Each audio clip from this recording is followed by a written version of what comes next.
ADGPI Indian army के podcast channel शौर्य में आपका फिर से स्वागत है। सेना के सुनहरे इतिहास के हजारों पहलुओं से हम शायद पूर्ण रूप से कभी परिचित नहीं हो पाएंगे। इसलिए शौर्य का ये प्रयास है कि हम आपके समक्ष हमारी मातृभूमि के वीर यानी भारतीय सेना की गाथाओं को लाएं। हमारी आज की कहानी द चेरी ट्रूपर्स बड़ी दिलचस्प है। ये भारत के पहले United Nations peace keeping mission की कहानी है।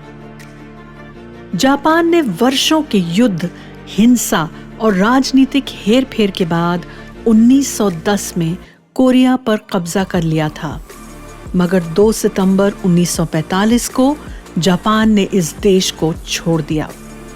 जर्मनी द्वारा द्वितीय विश्व युद्ध की समाप्ति और जापान के आत्मसमर्पण से एशिया के कॉलोनाइज देशों में एक बड़ा सामाजिक एवं राजनीतिक परिवर्तन हुआ और जापान के पीछे हटते ही यूनिफाइड कोरिया के लिए स्थानीय नागरिकों को राजनीतिक संघर्ष का सामना करना पड़ा।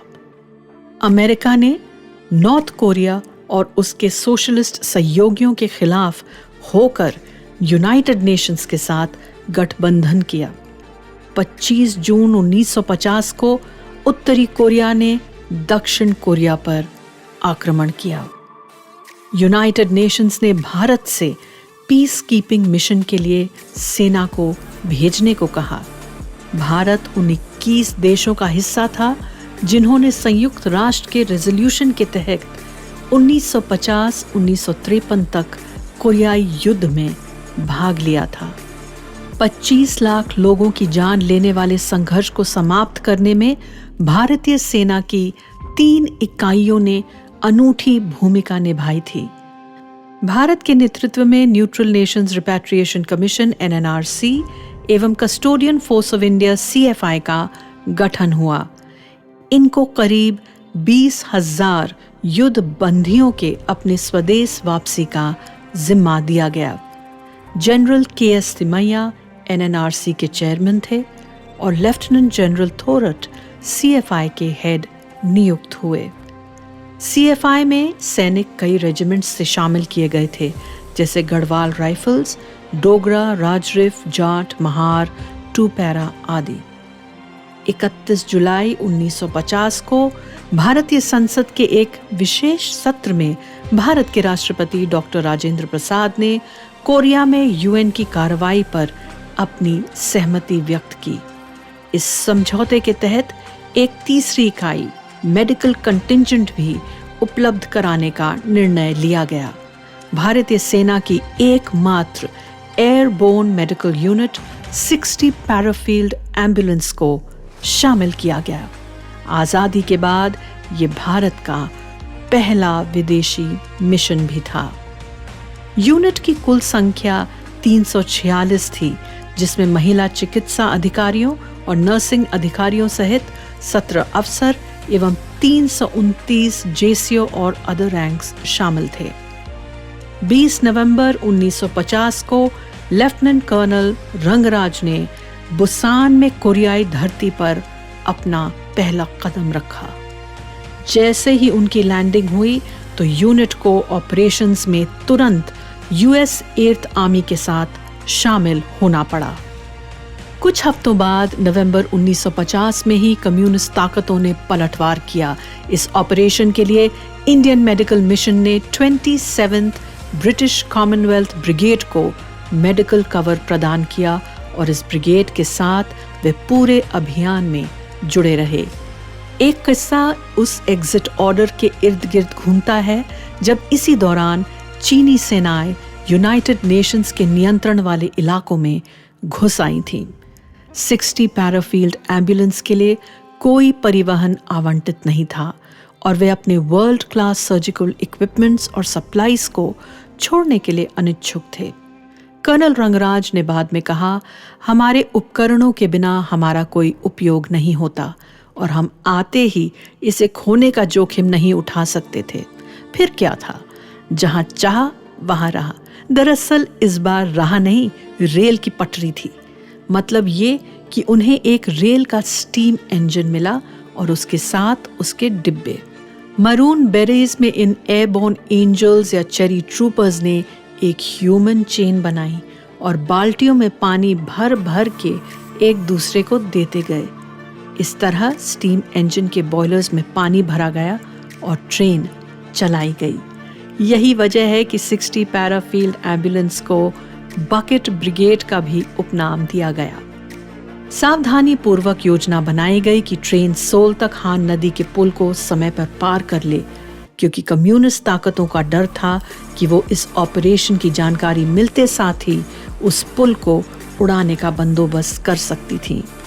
अपने पूरे अभियान के दौरान भारतीय चिकित्सकों ने सैनिकों के साथ कदम से कदम मिलाकर मार्च किया और किसी भी घायल को पीछे नहीं छोड़ा। मार्च 1951 में ऑपरेशन टॉमाहॉक के दौरान 187th एयरबोर्न इन्फेंट्री रेजिमेंट के नेतृत्व में युद्ध का दूसरा सबसे बड़ा हवाई ऑपरेशन हुआ। कर्नल रंगराज और उनके सैनिकों की छोटी सी मेडिकल यूनिट ने 103 ऑपरेशन किए और 100 से अधिक लोगों की जान बचाई। इस सैन्य अभियान में उम्मीद थी कि और फोर्सेस पहुंचकर साथ देंगी, मगर 25 मार्च 1951 तक अपेक्षित लिंकअप नहीं आया और इसके विपरीत प्रतिरोध बढ़ गया। स्ट्रेचर केसेस पर पड़े घायल सैनिकों को ट्रेंचेस में रखा गया। ठंडी हवाओं और बर्फ से बचने के लिए केवल कुछ रिकवर्ड पैराशूट्स के महीन कपड़े का उपयोग किया गया। ठंड से मरने से बचने के लिए सैनिकों को दौड़ने और कूदने की ड्रिल अपनी दिनचर्या में शामिल करनी पड़ी। अंततः अमेरिकी सेनाओं से प्रोटेक्टिव गियर यानी कपड़े खरीदे गए और भारतीय सैनिकों को जारी किए गए।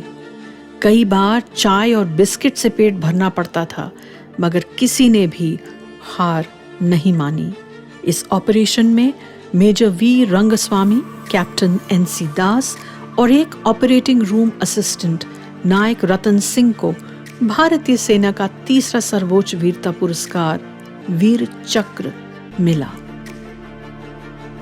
अक्टूबर 1951 के दूसरे सप्ताह में ऑपरेशन कमांडो के दौरान यूनिट ने 6 दिनों की लड़ाई में भाग लिया और कैप्टन अशोक बैनर्जी ने इस दौरान 348 हताहतों का इलाज किया। इसके लिए कैप्टन बैनर्जी को महावीर चक्र से सम्मानित किया गया था। जून 1952 में खराब मौसम, दुश्मन के लगातार हमलों और अंधाधुंध गोलाबारी के कारण 60 पैराफील्ड एम्बुलेंस के 6 कर्मी हताहत हुए। यूनिट ने न केवल UN फोर्सेस का इलाज किया, उन्होंने उत्तरी कोरिया की सेना और नागरिक हताहतों का भी इलाज किया। अपने द्वारा संचालित सैन्य टुकड़ियों के अलावा उन्होंने 3 अस्पताल फिर से चालू किए।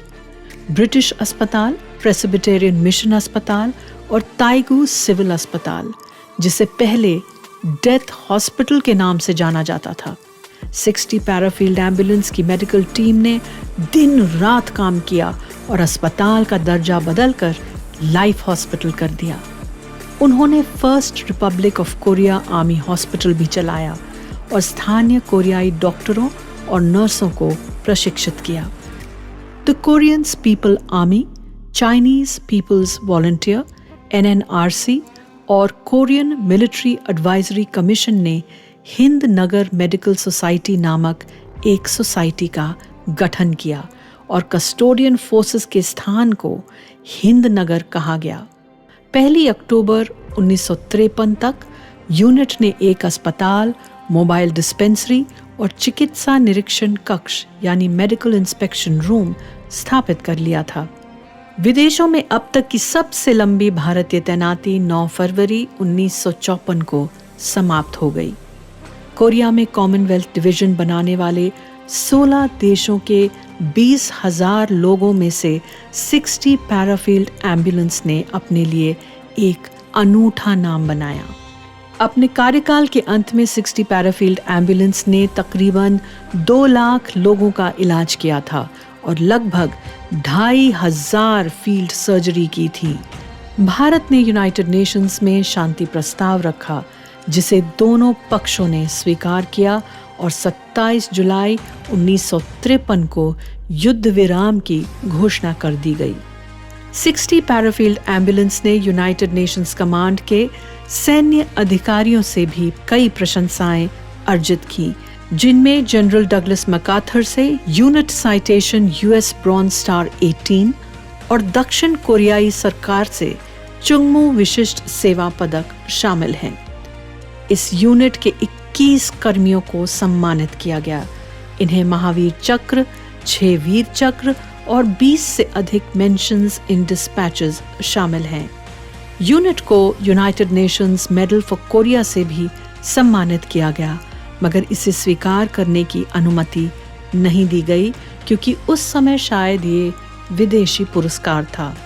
इसके बजाय यूनिट को जनरल सर्विस मेडल के 7 रिबन में से एक रिबन ओवरसीज कोरिया मिशन के लिए चिन्हित किया गया।